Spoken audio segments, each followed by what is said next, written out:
Aluştadan eskeni gelecek yüzüme orada. Balalığım geçkeni yerde göz yaşımı çöştü.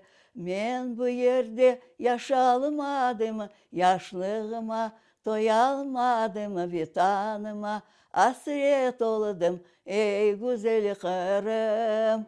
Лютфе Гафаровой 85 лет. Глядя в ее живые и полные любви глаза, трудно поверить, что за ними скрывается много боли, слез и испытаний. Она родилась в 1940 году в селе Чургуна близ Ахьяра. О своем селе она помнит лишь по рассказам матери. Очень хорошее село. Там протекает речка Чоргун. Там выращивали зелень, обеспечивали Севастополь. Но насладиться необыкновенной красотой и чистым воздухом родных мест Лютфе Гафаровой не удалось. Началась война, а затем самая страшная трагедия крымско-татарского народа – депортация. Пока отец защищал родину на фронте, его жену и 4-летнюю дочь высылали из Крыма. Когда закончилась война, все радовались, думали, что жизнь будет хорошая, радостная, заново люди будут обживаться.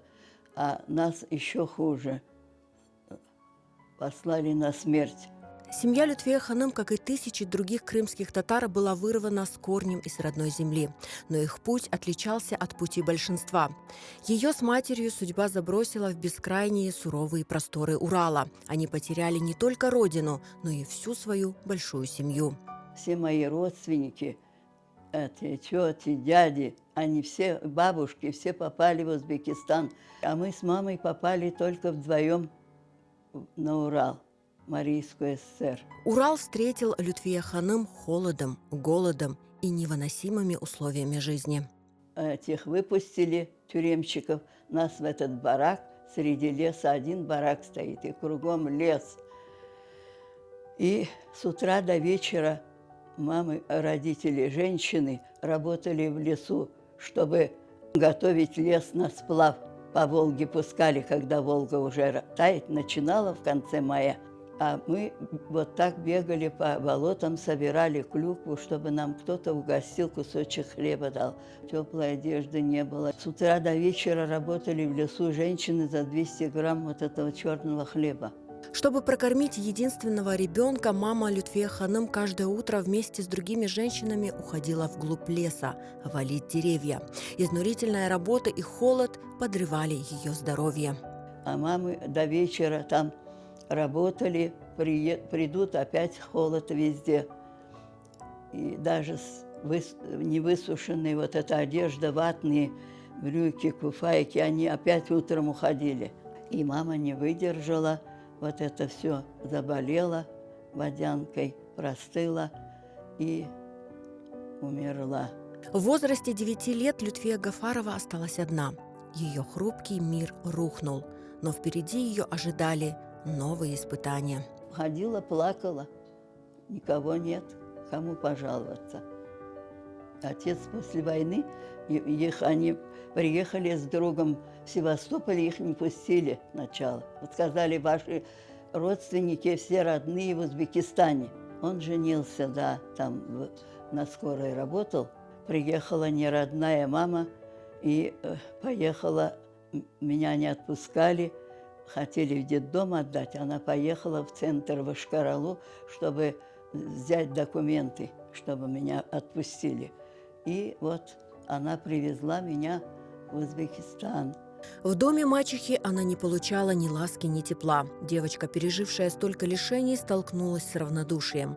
Мачеха не приняла ее как родную дочь, а Лютфия познала истинное одиночество. Несмотря на это, девочка всегда стремилась к знаниям. Окончив 10 классов, она мечтала поступить в педагогический университет и стать учителем. Поступила даже в институт Низами, русская литература. Ни родная мама не пустила меня замуж, надо. И детсад меня взяли заводской и работала в старшей группе.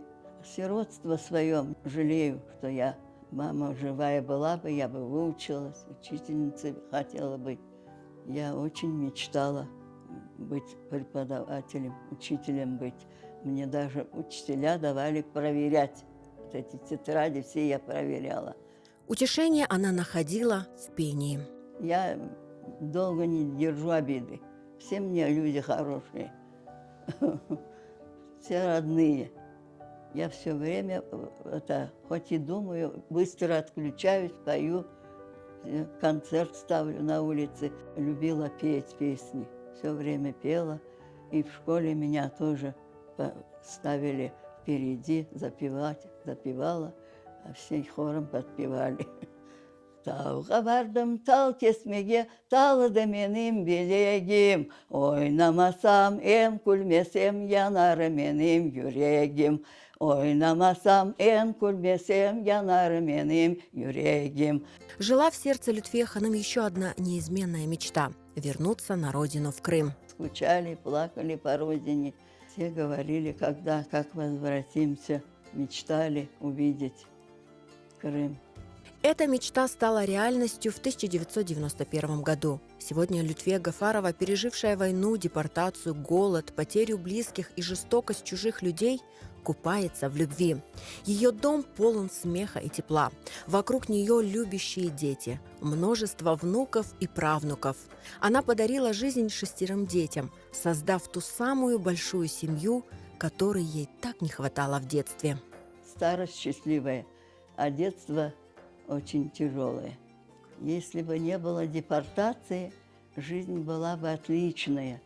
У меня были бы сестры, братья.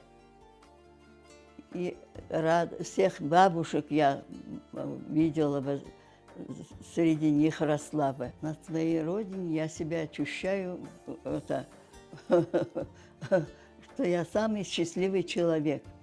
И хочу прожить долгую, счастливую жизнь, увидеть всех правнуков, чтобы... хоть внуков у меня еще 9, не замужем, не женатые. Хочу их тоже увидеть. Будет у меня много правнуков. У меня Крым – это здравница, самое красивое место в мире.